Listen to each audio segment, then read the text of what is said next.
উফ, এই গরমে মনটা শুধু পান্তা পান্তা করছে।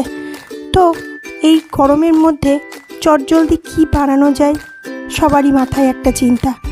তো আমি এই রেসিপিটি আপনাদের জন্য নিয়ে এসেছি। আমি 1 কাপ মসুর ডালকে 10 মিনিট ভিজিয়ে রেখেছিলাম, আর একটি ব্লেন্ডারের মধ্যে কয়েক কোয়া রসুন আর কটা কাঁচা লঙ্কা, আর তার সাথে মসুর ডালটা দিয়ে একটু ব্লেন্ড করে নিলাম। আর কিছুই ঝামেলা নেই।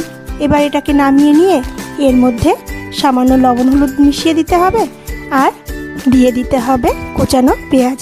পেঁয়াজটা একটু বেশি করে দিলেই ভালো লাগবে। পেঁয়াজটাকে দিয়ে ভালো করে একটু মাখিয়ে নিতে হবে।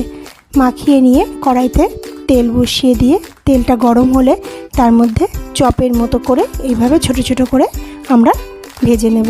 ডালের বড়ার এই রেসিপিটি আমাদের সকলের প্রিয়। আপনাদেরও একবার খেলে মনে হবে বারবার এই রেসিপিটি তৈরি করে খাই। ভালো থাকবেন, সুস্থ থাকবেন।